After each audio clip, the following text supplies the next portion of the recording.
Welcome to Crisis and Hope, YU Voices. Crisis and Hope is a project of the Yeshiva University Center for Israel Studies, the Rabbi Arthur Schneier Program for International Affairs, and Judaic Studies at Yeshiva at YU, Mada'ai HaYahadut. My name is Jess Olson, and I'm a professor of Jewish history here at Yeshiva. Tonight, we welcome you to an evening with Professor Stanley Mirvis of Arizona State University.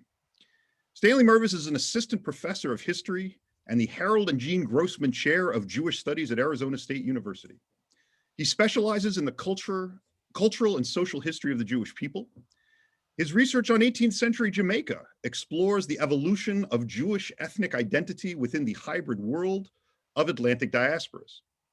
His recent monograph, just released here in 2020, is called The Jews of 18th Century Jamaica, A Testamentary History of the Diaspora in Transition, and that came out with Yale University Press. I'd also like to add, on a personal note, that we are proud to claim Stan as an alum of Yeshiva and to welcome him back. Even if we're not in person on campus, it's almost like it. One more thing is I'd like to welcome my graduate class, Blacks and Jews in America, of which this lecture happily coincides with our meeting today. And so I'm very pleased to see my students here as well. When we began the series Crisis and Hope in June, we wanted to create a forum that would go beyond the headlines and tweets and talking points that often pass for political and cultural discourse. We wanted a space for nuance, depth, and perspective. We believe that the past can inform and bring light to the present, and even give us hopes in moments of confusion and despair. With that, let's get started. Please welcome Professor Stanley Mervis, who will speak on the entanglement of Jews, slaves, and free people of color in the early modern Atlantic world. And with that, Professor Mervis. Thank you very much, Jess. It's really an honor for me to be here because especially it has deep meaning for me to be able to speak at my alma mater at YU. And even, Professor Friedman, surely you don't even remember this, but I was in your class about a decade ago. And so it was my last year of college in the Western Civ class. So it's, and that set me on a nice path. And I know Steve Fine is here, and happy birthday to Steve Fine, another one of my mentors. So this is just like, it feels like a really warm homecoming for me. And it's just a wonderful venue to have this discussion. And I also have a lot of sympathy for what you are going through in New York right now, because the past week in Arizona has dipped below 80 degrees. And so I want you to know that I'm with you. I understand what it's like. And if I fall asleep, I had my Moderna vaccine just earlier today. So it's not personal. I'm already feeling a little bit, sleepy from it. Okay. So with all of those elements out of the way. First, I want to address why this is such an important program right now, with the fissures of racial inequality really erupting in our country, and having to confront the inequality bred by the history of slavery in this country. It's challenging to know what way to do it, like how to, is this something that's reconcilable? Can you reconcile this past? Can you only confront a past?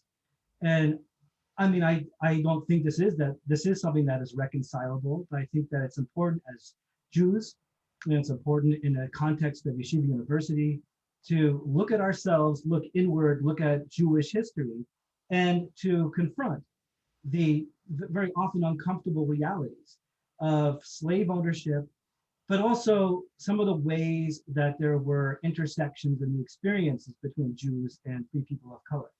So that's what I want to do today. I'll only speak kind of informally for about 30 minutes. And in doing that, I want to really express to you or articulate to you why I've chosen the terminology of entanglement. And this is because I really want to address these questions and address this issue not as sort of parallel lines or comparative experiences, but rather as points of intersection and overlapping and blending and hybridities. And so, as much as Jews and slaves from industrialized slaves that are being trafficked from West Africa at industrialized rates have a very different experience. When you start to, I think I'd like to show that in some of the ways, as we move into discussions of free people of color and Jews, there's a lot in common, and their experiential and legal entanglements, and of course a lot of differences. So I really want to try to address points of contact more than parallel lines. So let me just say, and to begin with, that Jews in the Atlantic world, that is in Western Europe as much as in the Americas, were slave owners in the 18th century. And that's already kind of a broad statement, or a kind of a blunt statement. And I want to talk about some of the historiography, why that is such a difficult reality sometimes to confront. But Jews were slave owners. And my work in Jamaica, I'll be mostly focused there, but also including large slave societies like Suriname and Barbados, and to a lesser extent, Saint-Domingue, because Jews were expelled from the French Caribbean in 1685. That doesn't mean that some Jews weren't still in Martinique or in Saint-Domingue. So, but I'll be mostly focused on the experience in Jamaica. But Jews were slave owners no different than anybody else in the Caribbean. There's moments of brutality. I find lots of instances when Jews brand their slaves, especially runaway slaves. They're branded with their initials. So you have something like MBA, like Moshe Baruch Alvarez, in the same moment that he is deeply connected to a Jewish communal life. He's branded his initials into slaves. That's really relatively common. And that was even done on a communal level. In Suriname, in Paramaribo, at the Bracha B'Shalom synagogue, the Portuguese synagogue in Paramaribo, they branded their communally owned slaves BVS, like Bracha B'Shalom, like blessing and peace branded into people's flesh. There are moments of clear rape, exploitation, and brutality. Not that the slave regime is anything but brutal to begin with, and there is no equality, and there can be no true consent when it comes to relationships between owners and the enslaved. And I'll also say that this wasn't unique to the Atlantic world. Jews had a long history of slave ownership that extended far beyond into the Middle Ages, and also even in the early modern period. It's not just Atlantic Jews that are slave owners, but there is a large body of scholarship now about Jewish slave ownership in the Ottoman world. And it was quite common for Jews to even purchase slaves for the purpose of sex, the slaves that were trafficked from the Black Sea region. And it crops up in Sheilot Teshuvot, in the responsa literature, about how permissible is it for Jews to have to purchase women for the purposes of concubinage. And so there are lots of different elements that go on that are at play here. So I wanted to make the point that this is not something that's completely unique to the Atlantic world. But in the Atlantic world, it's much more racialized. Slavery becomes equated with Blackness, and in Jewishness, it can be equated with whiteness, but not always. And that's where we start to get into points of entanglement. But one thing that Jonathan Shore argues as you're reading is that at a certain point, there is an effort to identify as being white among the Portuguese Jews in the Atlantic world in response to the deeply racialized realities of slavery in the Americas. And of course, there were African descendant slaves in Western Europe as well, though it was not a slave society where the majority of the people who lived there were enslaved. So why am I even, this might be obvious to you. So Jews were planters or in the Caribbean, so they owned slaves. But it's not obvious. And it's not obvious because it's been obstructed by historiography coming from various different corners of the room. So one mode of thinking about this has been rather apologetic, and it's come from Jewish scholars and it has come from a couple different points. So I'll point your attention to Chaim Herman Cohen was a human rights activist and lawyer in Israel, and he ends up becoming one of the chief justices in Israel. And he wrote, so someone with like a heritage of being a civil rights activist, human rights activist. He opposed marriage inequality for queer people in Israel. And he wrote the EJ article, the Encyclopedia Judaica article on slavery. And if you look at it, it's a very funny article. So the Encyclopedia Judaica article, it states that after the Talmudic period, really, that slavery was specific to the biblical and Talmudic world, but in the world of the diaspora, as he calls it, and I assume he means by that like post-Talmudic realities, there was no slavery. And that's just false. But you can understand why someone who has dedicated his life to standing up for human rights and in the context of the law is ashamed or embarrassed or even just trying to avoid the very uncomfortable realities of Jewish slave ownership. And another point of apologetic explanations of Jewish slave ownership, I think, comes from reform movement, reform rabbinate, especially, you know, Isaac Emanuel, who wrote a book on the oh my God, my office thinks I'm dead. I'm sure that happens to you too. Okay, whatever. I can probably still get some light this way. All right. Sorry about that.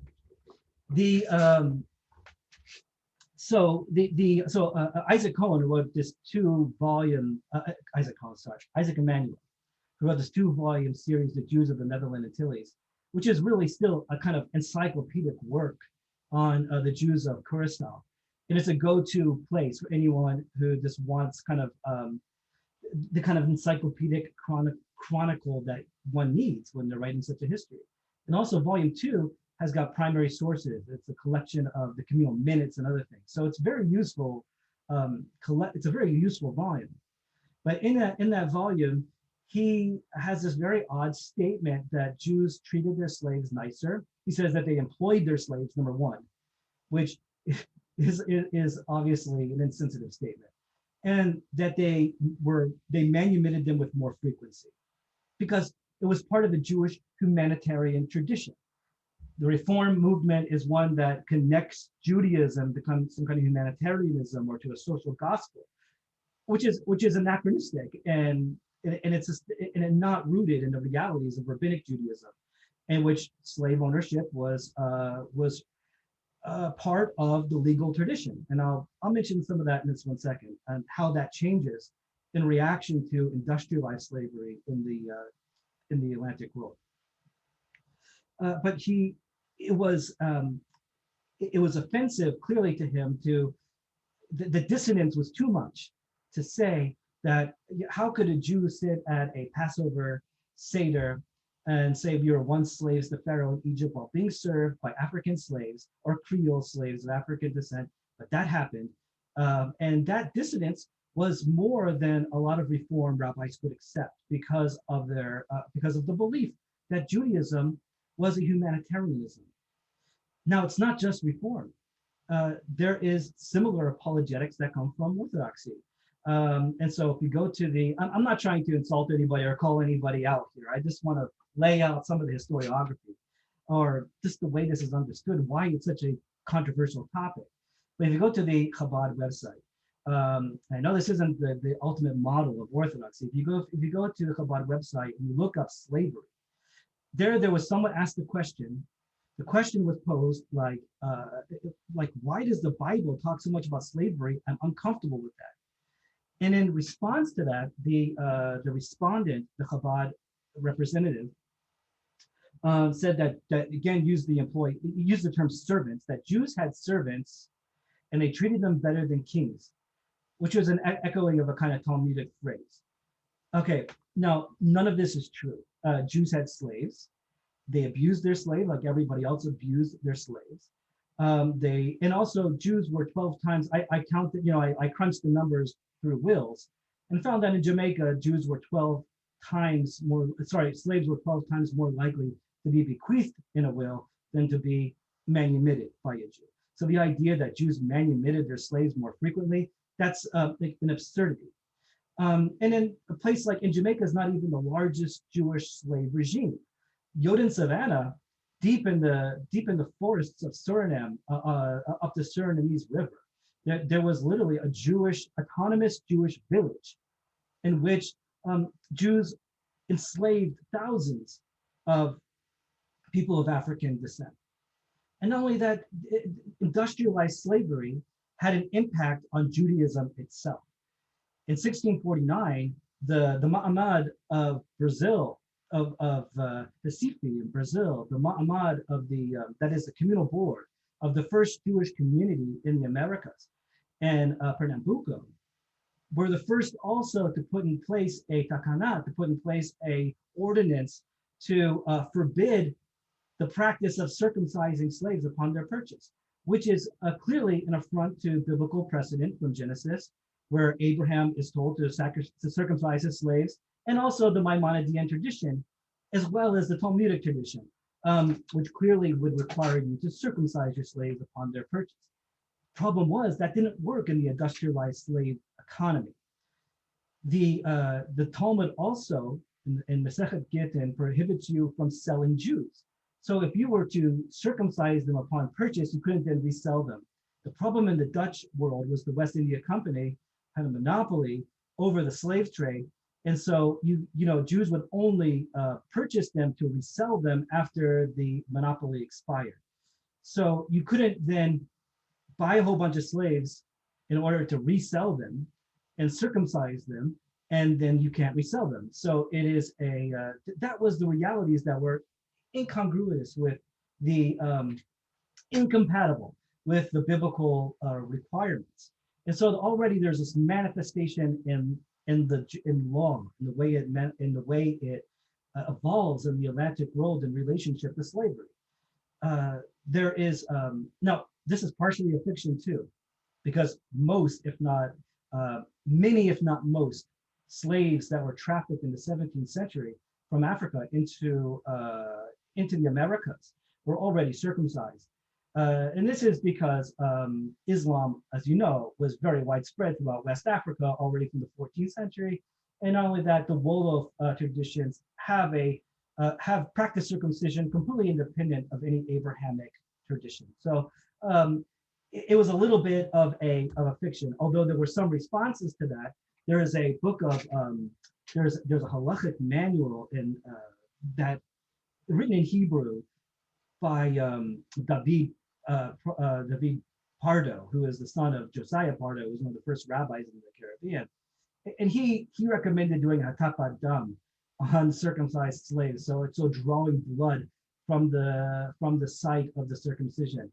So it wasn't a fully acceptable rule, but you should know that after 1649, similar takanot were adopted in Suriname and also in Amsterdam, which prohibited the circumcision of slaves upon their purchase.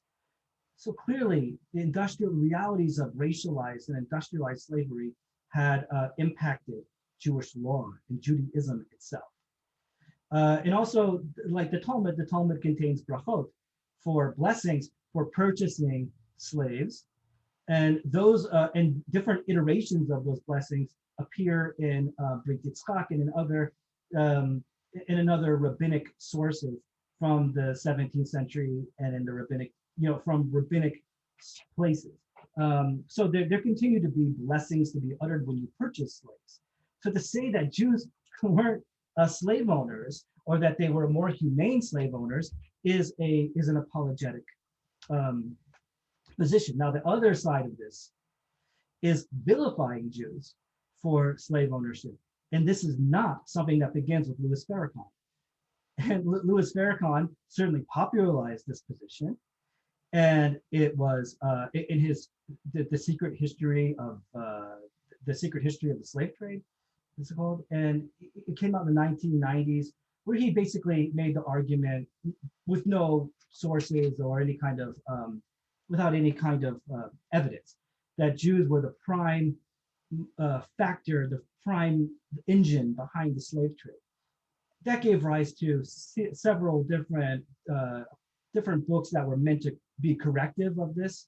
My mentor, who recently passed away, Eli Faber, wrote like a wonderfully meticulous work of scholarship, Jewish slaves in the slave trade, where he showed that that's just an absurd assertion, because Jews were almost bizarrely not involved in the slave trade. It doesn't mean that they weren't slave owners, but they just had a very minute involvement in the slave trade. The question then is why? There was no guild protections. There was a totally open market. Why were Jews so underrepresented in the slave trade, I think, is the question that comes out of Eli Faber's work. But no, Jews were not overly represented in the slave trade. But that myth doesn't start with Louis Farrakhan, nor does it end with Louis Farrakhan. There have been, this myth had a life in Black anti-Semitic circles far beyond Louis Farrakhan and in other iterations of this. And I have some theories about where this all comes from, but I want to say this is a myth that belongs to the 18th century. It wasn't invented by the Nation of Islam. In Jamaica, in the late 18th century, already abolitionists were accusing Jews of being overly brutal slave traders and slave owners. They were also accusing, there were also accusations from white planters that free people of color were overly abusive slave owners as well. And so there's a kind of entanglement there. And I think it was a way of absolution where white planters could say, oh yeah, you answer the critiques of the abolitionists by saying it's not us that were brutal to the slaves, it was the outsiders, the aliens, the free people of color, and the Jews that were brutal to their slaves. This was true in Jamaica, but in Suriname, this was taken to a whole different level, and that's because in Suriname, Jews are not a minority. In Suriname, at the beginning of the 19th century, Jews are the majority of the white population for a short period, and in that sense, they actually embody the slave owner.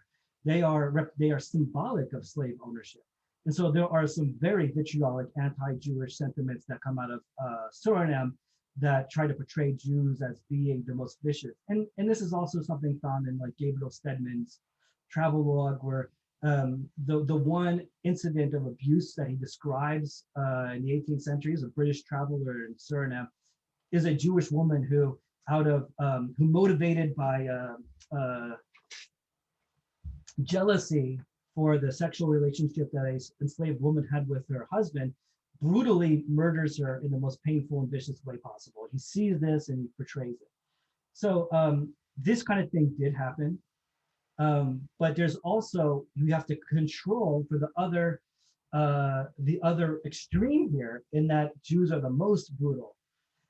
Now, I think that one of the reasons that this has, one of the complications in all of this is this mythology that Jews are merchants. The myth, and this is something that I've kind of written against in some of the things that I've published.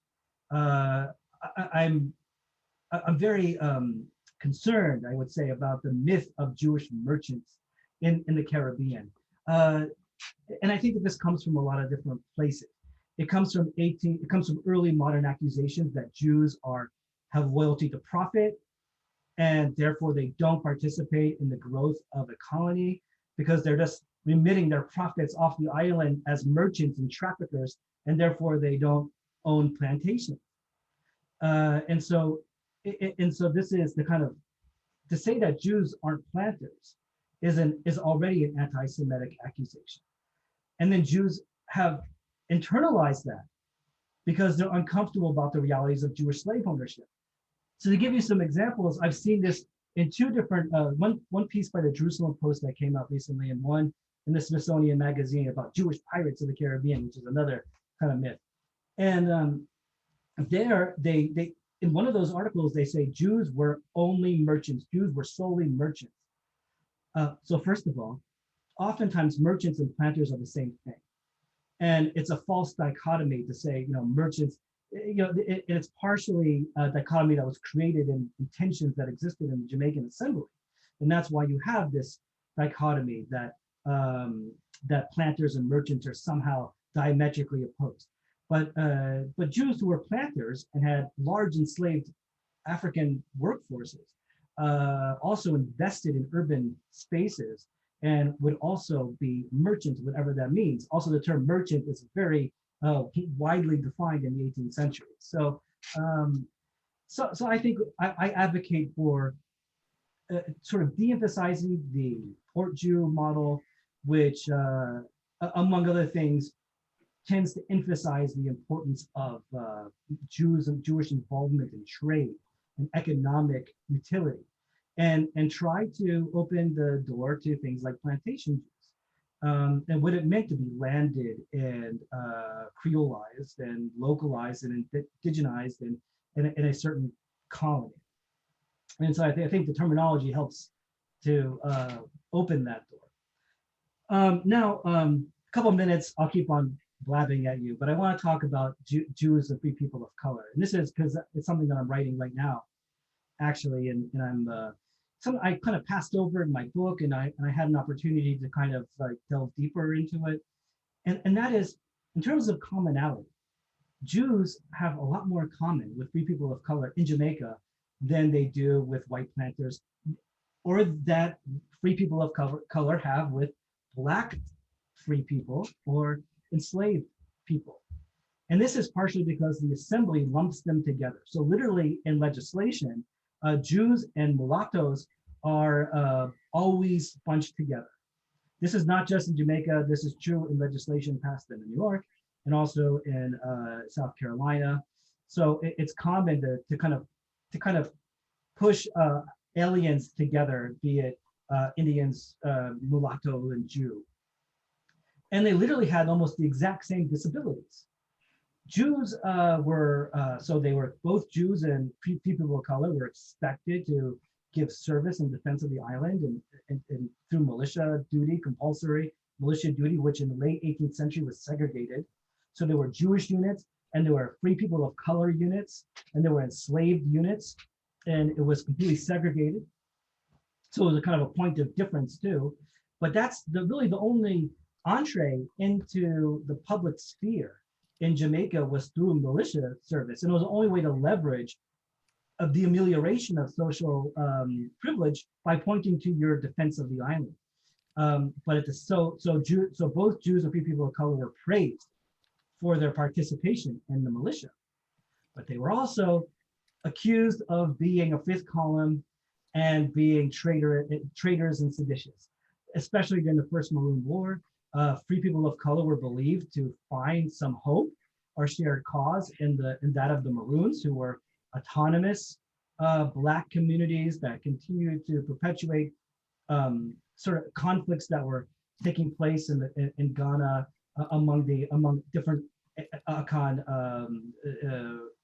ethnic groups that was kind of playing out in Jamaica as well.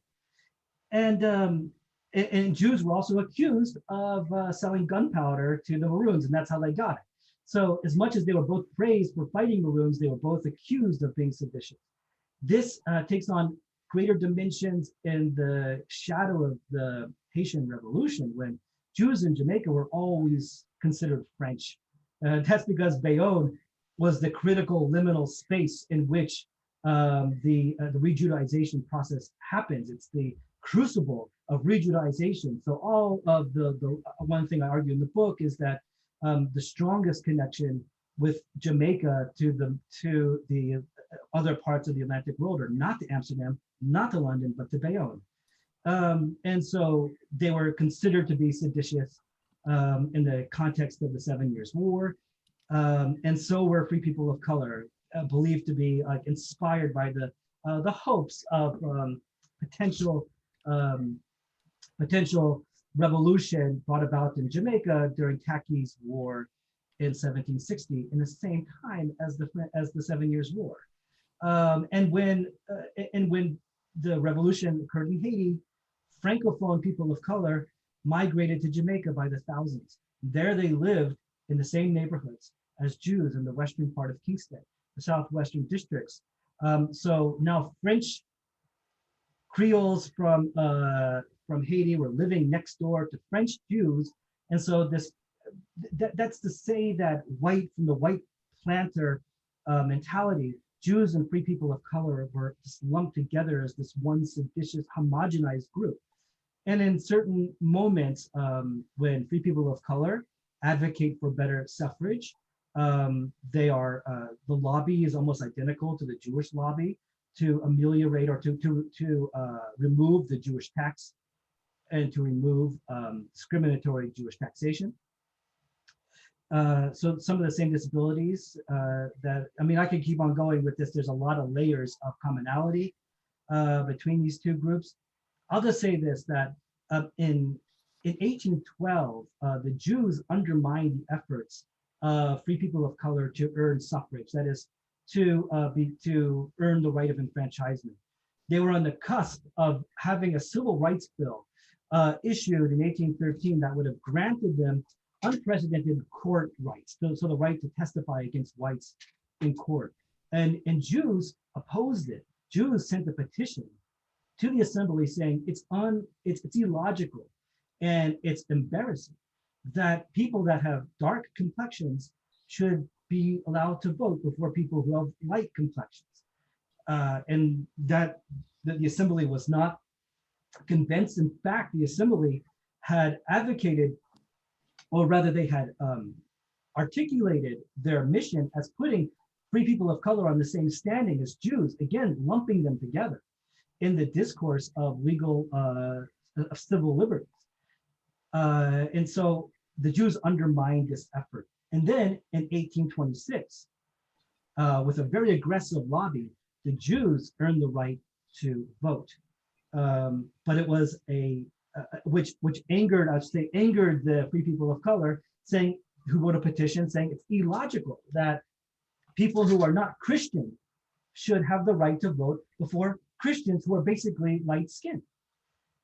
And so this was the kind of competitiveness that that cast a shadow over the debates for emancipation in Jamaica. Now, the 1826 bill that gave Jews the right to vote was a fiction because the assembly worked in all these obstructionist laws that made that required the bill to be approved by the Crown. And the Crown's position was that they had already earned the right to vote in an earlier bill in 1740. So it basically obstructed it. So Jews actually weren't able to vote in reality until 1831. And that came 6 months after free people of color earned the right to vote. So this was like a race where, one was ahead, one was behind. But what I believe is that it's been argued by an earlier generation of scholars that this competitiveness was the result of Jewish aspirations to be more like white Christian planters, and because free people of color resented the Jews for their whiteness and believed they had a privilege because of their complexion. Now, in fact, that's not true, because a lot of the times the assembly would call Jews black, or would often refer to Jews as mulatto. And that's another point that I'll end with here. But but really, I find a more compelling explanation in this competitiveness by looking at a century of entanglement. This was a competitiveness that took place in between the Jews and the free people of color, because they had been neck and neck, and then because they had been so homogenized together over a century, rather than feeling one affinity for a dominant group or another. And here's where I'll end by saying that the whole issue I've been talking about is upended by the fact that sometimes free people of color and Jews are the same. And I think one of the big barriers to having to really pushing this discourse forward is the assumption of Jewishness with whiteness. Especially in Suriname, there was a almost autonomous community of free Jews of color that really asserted a sense of independence. They had their own confraternity that they hoped to succeed, Darche Yesharim, and it failed because of a number of power struggles among the Portuguese. and had less to do with race really or complexion probably than had to do with money. Like that's community issues. That's how communities operate. But but in Jamaica too, you have this class of people that are the products of liaisons between Jewish slave owners and their concubines or their bywives or their surrogates, however you want to define it, and which was a socially accepted reality in Jamaica. And so this was the reality is that you have hundreds and thousands of people throughout the Caribbean that are identified as Jewish, who are people of color. And so, you know, in a way, it becomes a false bifurcation to say free people of color and Jews, because there is this entanglement in the middle that complicates all of that. So I'll end there, and I went 3 minutes longer than I said I would. So for that, I apologize, and I hope we have a chance to have a discussion. Thank you for having me here. Well, thank you, Stan. I think I speak for everybody when I just say I'm just really impressed by your just intimate knowledge of the historiography and of the primary sources. It's just it's a hard, you know, as you know, this is a hard topic. It's a hard thing to hear. It's a hard thing to learn about. You know, I want to throw out a big question. If you don't mind, I just want to kind of seize my prerogative as the chair here for 1 or 2 questions before I open everything up. Please. Thank you. I just want to throw out a big question. What do you think it is that causes the entanglement you describe? And let's face it, this is an entanglement that is still very much alive today.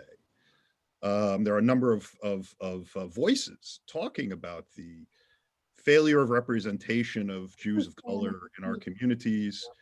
These, you know, that there any number of that. What seems to be classified, what characterizes this, is a sort of looking the other way, right? The idea of entanglement, rather than being a source of what I would imagine, you know, from a Jewish perspective, a source of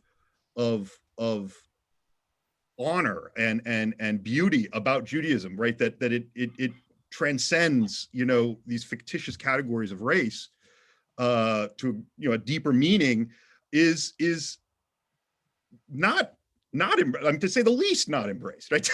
And it seems to be a pattern, right? It seems to be consistent. Now, do we attribute this to the nascence of color line racism and its kind of manifestation in all corners of European and Atlantic society that engage with it, or what? I'm just curious what your thoughts are on that. Yeah, you know, it is a big question that requires a big answer that I might not have, but I have a lot of little answers. Maybe that will help. But I think that there is a kind of historic trend, as much as such a thing can exist, or pattern, that and it's true in the 20th century in America as it is in Jamaica in the 18th century, that Jews and free people of color live together. And I think that was true in Kingston. Literally in the southwest district of Kingston, was where the Jews lived, was right next to a quote unquote Negro burial ground. And it was the site where free people of color lived. Now, these were urbanized groups, which already made them entangled because most of the people, especially the enslaved in Jamaica, did not live in cities. They live in the rural areas. And that's true in North America too.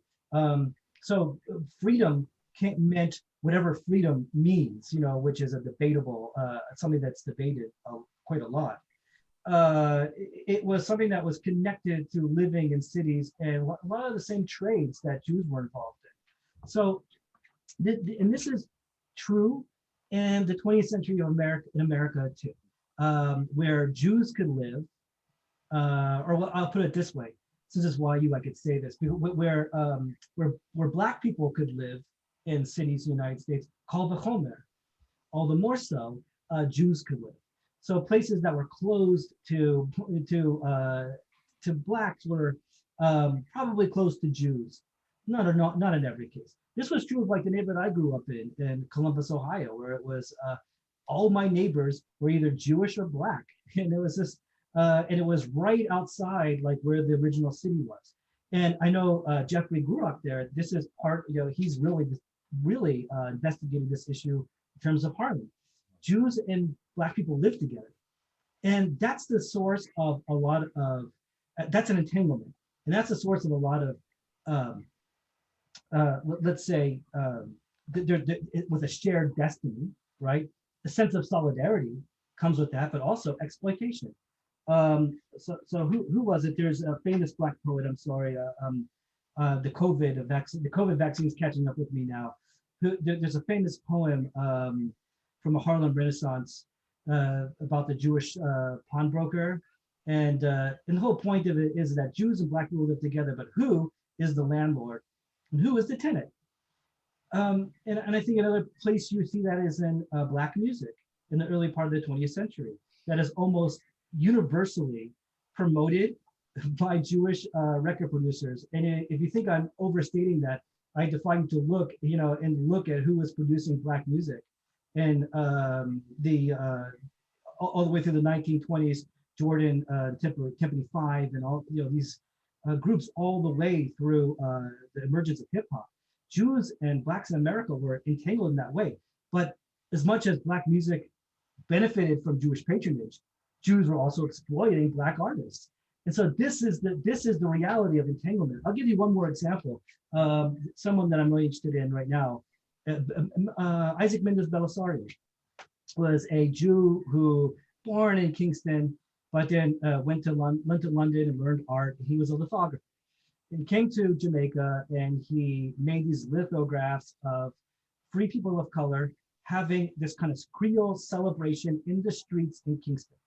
And he really put Jews and people of color together. So first of all, it's a Jew that depicts these Creole celebrations, but also one of the images, the actor boy, one of these participants in the street culture, Creole street culture, was standing prominently in front of a Jewish-owned shop, something like Henrica's store. One art historian argued that some of the Black figures, Creole Black figures that he's depicting, were Judaized in a way by giving them beards, where in the time it was kind of a stereotyping, visual stereotyping to depict Black people without beards, and at least in the Caribbean. So I don't know how much of that I buy, but this represents the kind of paradox of entanglement. Isaac Mendes Belisarius was celebrating Black Creole culture. He was a champion of emancipation. He made these images in order to celebrate the fact that there was such a unique and vibrant and beautiful culture that only exists in Jamaica. But at the same time, you read his accompanying, he has these accompanying texts that explain what they are. He speaks in terms of even these savages have become civilized through their Christmas celebrations. And he has this kind of, Olam Hafuch, and world turned upside down, that they defy their slavery and they defy their disenfranchisement by having this Purim-esque carnival in the streets. And so there is this kind of infantilizing or this kind of fetishizing of Black people that to us sounds extremely racist. And it was extremely racist. And that's the thing, is that sometimes solidarity and racism are two sides of the same coin. And sometimes they're entangled in paradoxical ways that are very difficult to navigate. And so I hope that answers your question. I mean, it's, like you said, it's a big question, but absolutely. I just want to point out a couple of folks have pointed out, and I think this is correct. It was probably Langston Hughes you were thinking of. Yeah, but I would also point out that very famously James Baldwin actually wrote an essay on that very question. And one other thing, I'm sorry to do this, but the author of Strange Fruit, probably the most important anti-lynching song of American history, sung by Billie Holiday and Nina Simone. As a Billie Holiday connection there. Right, you have someone on the faculty who has written a biography of Billie Holiday and delves into that Jewish connection. Yeah, it's extraordinary when you start to see everyone from Aretha Franklin through Ray Charles and they were all promoted at one point by Jewish record producers and promoters. It's just a good example of where there's this entanglement. I mean, I grew up on the movies of Mel Brooks, and since all my neighbors were Black, I always kind of thought that was the thing. I always kind of thought growing up like that, that Jews and Blacks like belong together because we have a common enemy. There's like there's the white nationalists that hate us both. And I think that's reflected in like Mel Brooks movies where like the Black sheriff and obviously the Jewish Gene Wilder character, and in several other instances in Mel Brooks movies. And that's kind of the image that I had. And then, and I sort of, as I got older, I realized that there's a sort of racism in that as well. And so, there's a certain racism, I would say, in advocating for Black causes as a Jew. It's as if to say that they are unable to articulate their own qualms or their own Black people are unable to fully present their case, and they need a white or a Jewish voice to articulate that for them. But that's solidarity too. I mean, so at what point is solidarity infantilizing? Sure. And I think that all of these questions are present in the past, and it's not only a danger of trying to impose sort of a 21st century sensibility onto the past. I think Belisario himself was aware that he was doing that, because he even says in his essay, he says, "I'm sorry if my images appear like cartoons. It's not my intention to make them into caricatures." So he's aware of the fact that his celebration looks like he's mocking them. And so like this is more than just like a 21st century sensibility. Well, I have so many other things I could ask, but I'm going to read. There have been a couple of questions sent in, and I would just sort of like to read one from Hannah Grossman. Were there any contemporaneous negative reactions from Jews who came from outside of areas where Black slavery was popular, such as Ashkenazi Jews from East Central Europe or Shadarim from Palestine, and encountered it? Yeah, so I've actually written a lot about Shadarim. I'm really fascinated about them, and I'm going to continue writing about them for my next big project. So they are, I'm unaware of any the shlichim like coming to Americas, and there's about 13 of them that end up on the other side of the Atlantic from the Ottoman Levant. And I'm unaware of any of them having a statement about slavery or even owning slaves. I don't know if that's what. Remember, in the Ottoman world, Jews were also owning slaves, and I don't know if it was something that was foremost on their mind. It's a good question about the Shadarim. I'm not sure, but I actually I'm aware of, let's say, metropolitan Jewish sentiments, European sentiments. Actually, there's a good example. Now that you mentioned it, the show of Shlichim, the famous Azulai Chida. He wrote in the Magal Tov. He writes, he's in Bordeaux. I think he's with Abraham Gradis, a very famous Portuguese Jew, and he is shocked. He sees a French Portuguese Jew walking out of the synagogue with his Black concubine. And Azulai is shocked and filled with moral outrage at this. So there was this kind of sentiment that how could a Jew, and it's hard to know from that statement of Azulai, like, was he offended that it was so blatant and open, or was he offended by the racial aspect? It's not clear. But there is that's one resonance that I can think of in terms of the shlichim. But Ashkenazim who go to the Caribbean are in every way slave owners like the Portuguese. And I think that speaks to another really important trend in Jewish studies. This is happening in the Middle Ages. And it's happening now by now I mean the 18th century, is that I think that the boundaries between Portuguese and Sephardi and Ashkenazi are completely disappearing. Those boundaries that were once seemed to be like hermetically sealed, all these holes are poked in it. And even I was just reading Jonathan Decker's new book, and he talks about something fascinating that Avram Ibn Ezra was writing poetry with one of the Tosafists. So like there was this of northern France, and so there was this connection between Andalusian culture and the Tosafist culture, and that very much persists because Ashkenazim are on the heels of the Portuguese to the Americas, and in some places they form large segments of the population. In Suriname, they have communal autonomy already in the 1730s, so really early on. In North America, by 1730, Ashkenazim are the majority. And Ashkenazim are the majority in Amsterdam by 1730.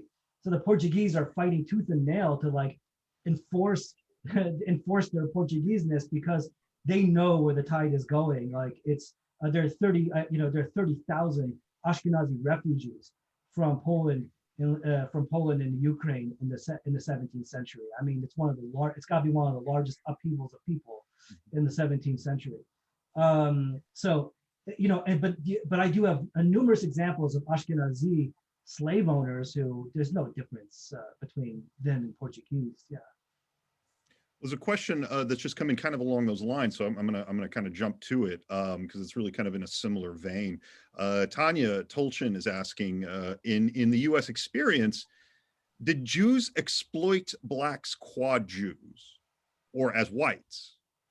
And did they exploit blacks as black per se, or as a natural result of a superior subordinate relationship such as employer-worker? Was there any Jewish equivalent of Jim Crow, she asks, in any orbit you studied? Wow. Hi, Tanya. By the way, good to see you. It's been a long time. Boy, that's a good question. I don't really know if I have an answer to that, because I think what you're asking is a very personal thing. Are there Jews, if you were to take a poll of Jews in America and ask them, are you white? And I'm sure some polls have been done, but I assume a lot of Jews would say, I'm white. That there's this kind of, there's this intention to try to. They're up and running. So does someone have some actual information about this? Somebody seems to be if folks lets you transfer your credit. That just may be the voice in my head. No, I don't think so. Okay. unless it's really loud. Okay. Yeah. So I think that I think it's a personal thing. Some Jews are going to identify as being white. I don't need to tell you, we just came away from a period in our country when there were a lot of Jews who very much were anti-immigrant. And so, it's not like all Jews are for the immigrant experience either, right? So how could a Jew oppose the immigrant experience? But we saw that. I'm not saying any names, but it, rhymes with even Biller. And so, and so it's a myth that Jews are always going to be supportive of the immigrant experience. So I think certainly Jews, there are some Jews out there that look, racism exists within the Jewish community. That's the bottom line. It's there. And so, it's there. And deep anti-Semitism exists within the Black community. That's there too.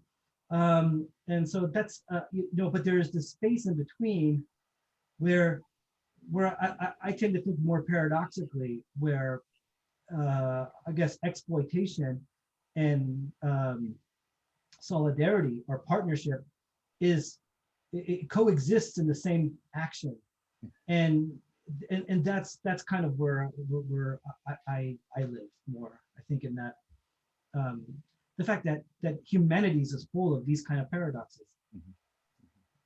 So there's a question that was asked really early in the discussion, and it's sort of an interesting challenge, and I want to tie it to something a little bit larger. One of our listeners was a little bit troubled by the term the Jews, right? And I'm thinking to myself, to connect that to the larger, one of the articles I assigned to my class was Drescher's article on the slave trade. Interestingly enough, as you said, it's very important that there be a distinction. But one of the things that came through very clearly was the difficulties, the transition, the persecution of the new Christians, the restriction of the asiento, all of these different aspects that there seemed to be a fair amount of diversity that I don't know if there's a pattern, but I'm curious. Do you see patterns of diversity in this frame? You know, can we move away? Is it possible? I don't know if it is that the term the Jews is too broad. I don't know. I mean, Yeah, the answer, yeah, I think the answer is yes. Whoever said that is totally right. I mean, to say the Jews is extraordinarily homogenizing. I even think saying Sephardim is homogenizing. You know, there is, you know, among the, you know, what people call the Sephardim are people that never called themselves Sephardim. So the Portuguese, that's why I tend to prefer the phrase Portuguese. But look, that's a flawed logic too, because, you know, in 1492, I mean, how many Migurashim just went to Portugal? Almost all of them. So, so at what point are you Sephardi? But then again, people in the Western world, in the Atlantic, just don't call themselves Sephardi. And they don't, they are men of lineage or men of a nation, and they don't write in Ladino, they write in Portuguese. And so there's clearly, and one thing that they have is certainly a shared experience of Catholicism and being conversos. And that's not something that all Sephardim have, but some do. And that's why also West and East I find very troubling terms, because like look at Doña Gracia Nassi. She in every way she would be a Portuguese Western Sephardi, right? But she ends up in the Ottoman Empire, and a lot of the rabbis that serve in the Caribbean, David Pardo, and or even serve in Western Europe, or Joshua Zakai de Cordova, they are really from a Ottoman Mediterranean origin. So it's, I think Western and Eastern Sephardi diasporas is problematic, and so I think all the terms are problematic.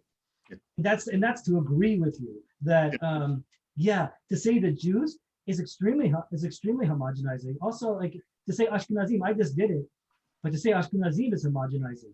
You know, there was no agreement among among Ashkenazim that they were of any kind of shared identity. I mean, I think Polish Ashkenazim is very different ritual, culture, experience than the German Ashkenazim. So there may be a shared language of Yiddish, and so maybe Yiddish speaking is the way to say it. But so, and also like in the Caribbean, there's almost no Polish Jews, they're almost all German. So I don't know, you know, I think that there's distinctions to be made among Ashkenazim. I think Ashkenazim is a homogenizing term, but definitely saying all Jews are either Ashkenazi or Sephardi, that's the worst. and I think that's common misconception.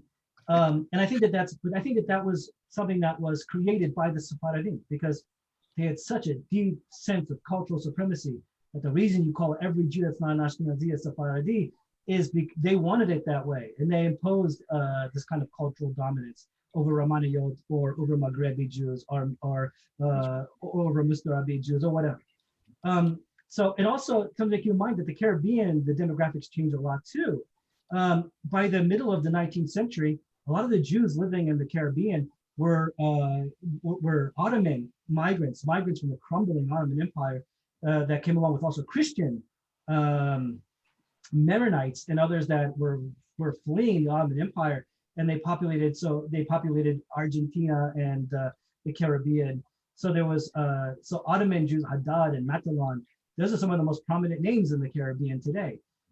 So yeah, saying the Jews is anti-Semitic, because that's what anti-Semitic treatises do.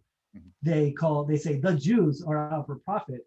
You know, and that's but so if you have an alternative, so in my book I say the Jews of 18th century Jamaica. Now I guess I'm rethinking that, but it might have been cumbersome to include everybody. I don't know. So I'm willing to entertain alternatives.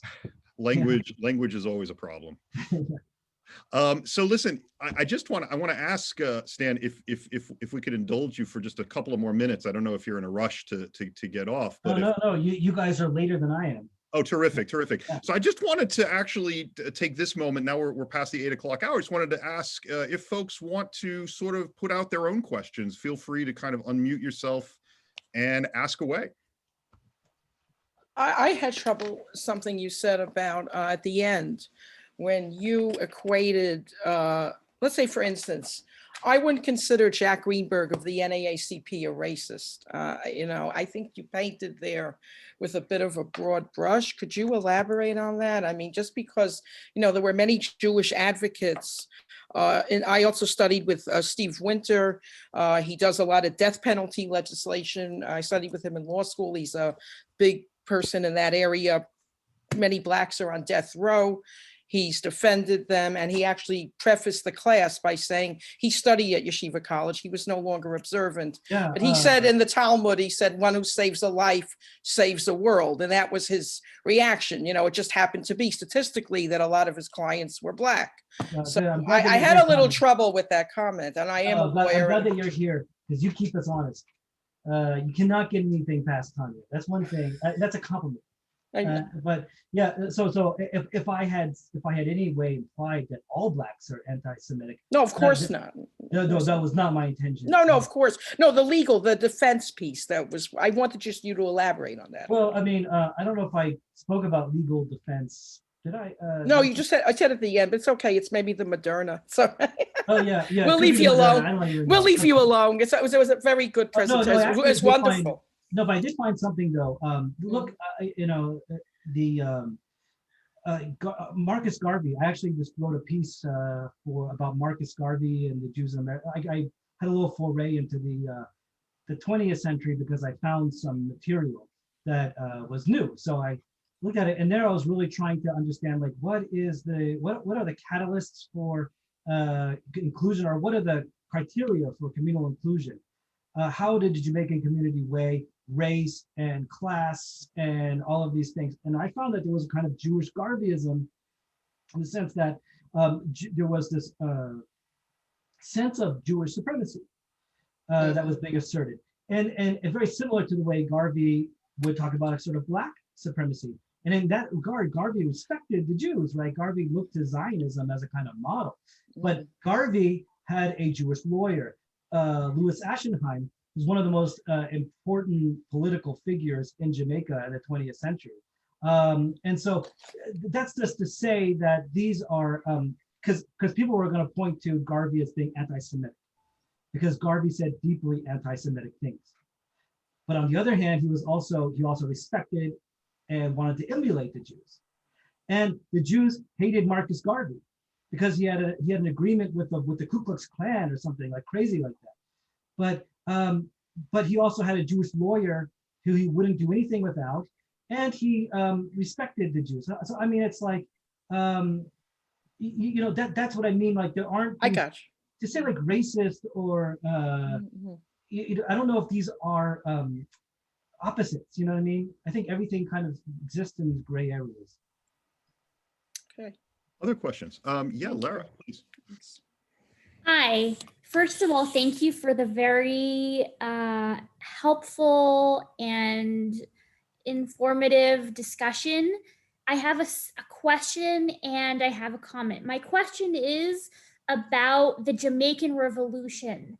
I'm wondering specifically, how did the Jews react? Were there ones opposing? Were there ones who were helping? Or were most of them standing idly by? And my comment is that I'm trying to work right now on a social initiative to bring Jews and Blacks together, mostly youth. And in my PowerPoint, I try to explain the reasons why we should work together and the hardships. And I really try to talk about both Black anti-Semitism and Jewish racism. And I knew there were Black Jewish plantation owners in the South, but I wasn't aware of the vast Jamaican Jewish plantation owners. And you have really helped me to understand that we can't be apologetic if we want to move forward. And I want to thank you for that.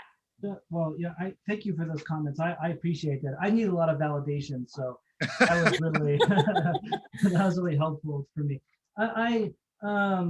So just to well, let me address your second big, more important really question first, and that is what you're doing is really important, and now is the time to do these things. And to kind of also address the first part, you know, there was no revolution per se in Jamaica, but you're right to think that there was, because it wasn't inevitable that there wouldn't be.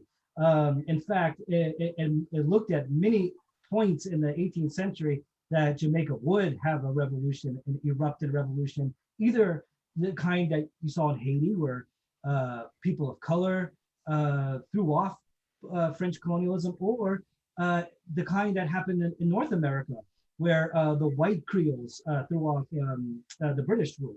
In fact, it almost looked it would be more possible in Jamaica than it did in America, or North America for that matter. So there's been some good research about that. But I think that there is a really important point there, and that is a story that I forgot to tell you, is that so Edward Long, who is this kind of chronicler of Jamaica in the 1770s, he tells a story that during Tacky's War, which is probably the closest Jamaica comes to a revolution, like the closest that maybe Jamaica comes to completely the slave regime falling, when with a major slave insurrection. And it only lasts a year. The assembly puts it down, the militia puts it down brutally, and then they start changing the laws to make it harder for people of color to integrate into society. They thought that the way that they would prevent revolution is by offering privileges to free people of color. And it didn't work, because then they had Tacky's Revolt. So then they revoke a lot of those privileges. But in Tacky's Revolt, there's a story that Edward Long tells, that one of the prisoners that the colonists, that the white colonists had taken a black prisoner, one of the insurrectionists, and he was put into the prison, and there he was guarded by a Jew who was unfit for military service because he's not really manly enough, and that's sort of a trope that runs through, right? And so the Jew is a prison guard, and not a warrior, and there the story tells Edward Long, so it's maybe an apocryphal story, but the story goes that that this prisoner tried to convince the Jew that he had a buried treasure, and that if he let him out, that he would take the Jew to the treasure and they would enjoy it together. But he also tried to convince him. So he was playing on these Jewish stereotypes as being kind of profit hungry or something. But also, according to Edward Long, he tries to make an argument that, look, you and I, me and you, the Jew, and me, the black insurrectionist, we are united against these the white planters. And if we overthrow the white planters, trade won't be interrupted and we could be together, right? So now what's great about this is that it's Edward Long's imagination. It's the white imagination that people of color and Jews were always kind of conspiring together against them. There's an accusation that happened, like, because the fact that Jews had Sunday markets and slaves would go to Sunday markets. So while the white planters were sitting in church, Jews were corrupting the slaves, you know, and the Sunday markets.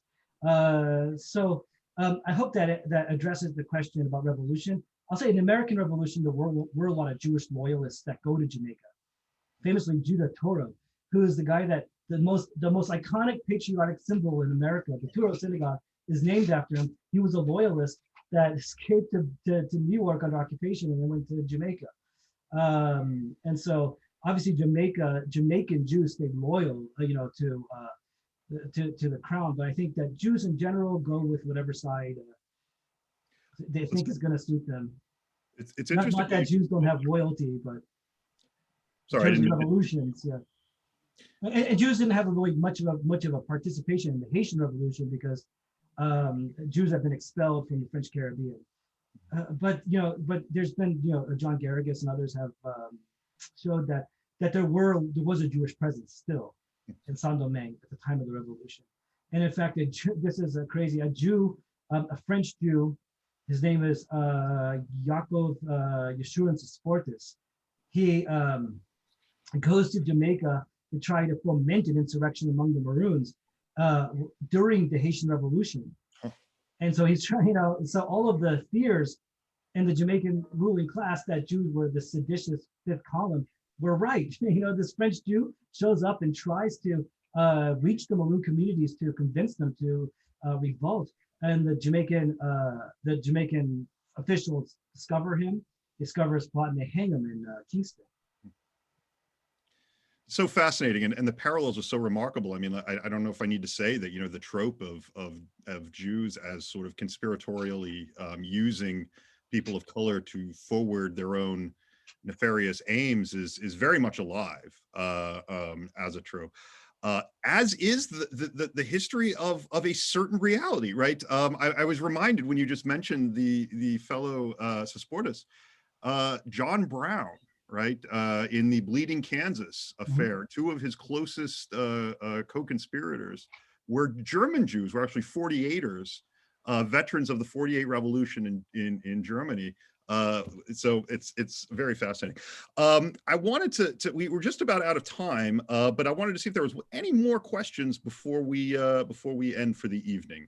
I had a question, if that's all right, if you have time. First of all, thank you, Professor Mervis, for answering my question earlier about Ashkenazi Jews and Shadarim. My question, as far as Ashkenazi Jews, was more in the terms of like, if they had an instinctive, because it's not coming, not necessarily coming from a place that they were used to, is this a new thing, even if they did blend in? But I thought it was a really interesting point about how the boundaries between the societies were much more porous and how they might have had knowledge of this beforehand. So I thought that was really interesting. So thank you. My question is more in a different sense. We talk about, let's say, Darchei Yesharim in terms of, being a synagogue that specifically is intended for effectively become, Jews of color. And my question is, because I had been doing other reading about, much later on in the 1920s and 30s in Harlem, different Black Jewish movements. Yeah. And synagogues and different things like that. And for the most part, they don't necessarily trace themselves. But a couple of them, I think, mentioned tracing back potentially to that kind of a thing. Not necessarily all of them in general, but that just gave me the question of whether or not there is a connection there. What ends up happening to so many of these, Jews of color who had been, in the Caribbean and in these areas like in Savannah and places like that? Oh, that's a great question. Thank you for asking it. And it's actually touching on something that some primary research that I was doing like yesterday, because there are these privilege petitions, privileges bills that are issued to free people of color in Jamaica who are less than four times removed from a Black ancestor. And so you could get like almost complete civil equality, but you couldn't vote. And I was looking at them to see if they were Jews, and actually I only knew that people were descendants of Jews because I looked at all of their wills for the book. So I was able to make some connections, and all of them were Christian. Because in order to get a privileges bill, you had to be Christian. But they, well, what does that mean? You're Christian, right? Like a Jew is an ethnicity, and so like to be, it could have. Do they have an ethnic identity as being Jewish, but were religiously Christian? It's hard to know. Or was it a sham? It's hard to know what goes through someone's mind from notarial documents. But that's to say that there were large communities of color, and they really were probably the most important conduits of continuity for Jewish life in the Caribbean, because they stay as white Portuguese Jews, leave and they go to Panama in the 20th century, and they go to Miami, and they go to Canada. Then the Jews of color remain there. The people that have some kind of Jewish identity, even if it's an ancestral memory of a Jewish heritage, remain, even if they're not practicing Jews or would be considered halakhically Jewish. But that's the thing. There are very fluid definitions of who's a Jew, even in the 18th century. And you have to kind of look beyond halakhic definitions sometimes, because race plays a big role, and patriarchy plays a big role of who is Jewish, or who's considered Jewish. So particularly, Jewish women of color are really the agents of perpetuating Jewishness. That's why I'm always very much bothered by this trope. Okay, I'll call him out because it's a very good company, but Mordechai Arbel, who I knew very well and who was someone I really respected a lot. But he was an Israeli ambassador to to Latin America and the Caribbean. But he always was like pushing this this trope that the Jewish communities of the Caribbean are in decay and that they're falling apart and they're disappearing. But you know, that's only true if you're looking at white Jews, because people of color that have Jewish identities are there, right? And so in the Jamaican community today, a lot of people who have a heritage of having having a Jewish ancestry are attaching themselves or seeking communal belonging in Jamaica today. I get emails from them all the time. It's like, oh, can you tell me about my ancestor? Do you have their will? And so that's common, you know. That's really quite common like that. Now in North America, it's a little different. Those groups that you're talking about in Harlem, I think that comes from somewhere different. I think that largely those are connected to a kind of Pan-Africanism that was rooted in Chicago and the Black Hebrew Israelites that went to Liberia, and then they had these kind of satellite communities in Harlem. But I might be wrong that that's where they're coming from. No, maybe not entirely. Dan, which one little addendum on that? In Philadelphia, I was a proud regular member of Mikveh Israel, you know, Spanish Portuguese in Philadelphia, and a very important component of that kihila, our group of Black Jews. And when I, you know, over time getting to know them, I asked them a little bit about their background, and they talked about the commandment keepers, and for some reason they all gravitated. That group kind of died out in Philadelphia. It seemed to have had like satellites elsewhere, but they all gravitated. This group of you know of Jews gravitated towards Mikveh Israel, and I think their idea was they saw themselves as Jews for generations, going back to the founding of, you know, America, and so this was like a comfortable and traditional space for them, right? It's interesting because, you know, there's one gentleman, I hope he's still alive. I haven't been there in a while. Mr. Cole, I forget his last name. Cole was his name, and he would always lead Sukkah de Zimra. He went to Gratz College, you know, in Philly. You know, fascinating, and I was always wanting to understand them better, you know. But they seem to have this bond, and I'm curious if that's true in other Spanish Portuguese places, despite Spanish Portuguese's classism, and or maybe because of it. I think maybe because of it, there's a sense of like, you know, getting into something. I don't know. It opens up.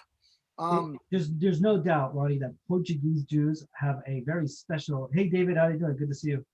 Have a very special kind of ethnic sense of ethnic supremacy, and I think that comes from a really important place that's connected to what you're asking. I think that like the sense of Portuguese ethnic supremacy, especially when it comes to Ashkenazim, is rooted in the kind of historical circumstances of having been conversos for hundreds of years, and in holding on to that kind of ancestral ethnic memory. There's this way of making sense of their past by saying we were cut off from Judaism. They were never cut off from the Jewish people, right? There'd always been this kind of limpieza de sangre. There'd always been this kind of purity of blood. It's an internalized purity of blood. And so I think that informs a lot of why the Portuguese are so almost obsessively ethnically, ethnic in their ways that they define Jewishness. And at the same time, today there you find in almost all these communities, people, especially Gerim and Bali Tshuva, mostly of Ashkenazi origin, who are drawn to it, almost like to reconnecting to some. I don't have a handle on it exactly, but it's fascinating. That's the beautiful paradox about these communities, because in the same time in Jamaica, that it was clear. I found from wills that Portuguese Jews are extremely, almost unbelievably endogamous. They only marry other Portuguese Jews. But at the same time, they have bywives and concubines and children of color. And it's very common to see Portuguese Jews with legal wives that are having that have these long-term relationships. Now, they're not consensual. There is no such thing as consent in a slave society. But these long-term relationships with women of color, as surrogates, as concubines. In some ways, they're like Peleg Shot. They seem to have some kind of status. In one case, there was a woman who was living with a very Jewish man But the concubine was clearly a convert because she takes on the name Sarah Israel, so it's obvious. And then she, and she's the executor of his estate, not his legal one. And all of the children come from her. So it could be a case of surrogacy. And it's clear that those children are Jewish, that they're, and sometimes you see coercive clauses in wills where they'll say, I give my children this inheritance only if they will be raised as Jews. And sometimes that's quite inhumane because sometimes they'll say, in which case I want them sent to London, or in which case I don't want the mother to have anything to do with them because they're afraid that maybe the mother is going to interfere with that Jewishness. So there's a kind of blanching that's happening in Jamaica, hoping for I mean, there's a deep colorism that has happened that takes place among the free people of color as well. And so but today but that's the thing, they are ethnically supremacists, but yet they have this whole other alternative to marriage that's happening, but those aren't exactly disconnected. What makes a Jew of color or Jewish if the mother is enslaved? It's because of this patriarchal ethnicity, this limpieza de sangre. They have this drop of pure Portuguese blood in them. And so there is this kind of very, like I said, paradoxical notion of identities here that can only have existed in the Portuguese world. Well, I think we could easily go on for many hours. I got to tell you, I am totally fascinated and looking forward to really immersing myself in more of this material. But I think we should probably draw things to a close this evening. So first of all, I want to thank Professor Stan Mervis for what I think we can all agree was an extremely enlightening presentation. Very interesting, and it was just an absolute pleasure. I would also like to thank our sponsors. This has been a production, YU Crisis and Hope has been a production of the YU Center for Israel Studies, the Rabbi Arthur Schneier Program for International Affairs, and Judaic Studies at YU, Mada'ai HaYahdut. For more information about our ongoing and upcoming events, please visit our website at yu.edu/crisis and hope. It's all one word. And for recordings of our previous events, please check at www.yu.edu/crisisandhope/past-recordings. Please join us in 2 weeks where same time, same place, we will be discussing with Krishana Heinz Gather and Gwendolyn Erickson of Guilford University the subject of complicating legacies, studying slavery, equity, and inclusion on a Southern Quaker campus. I hope to see you there, and thank you again to Stan and to everybody for joining us tonight. Good night.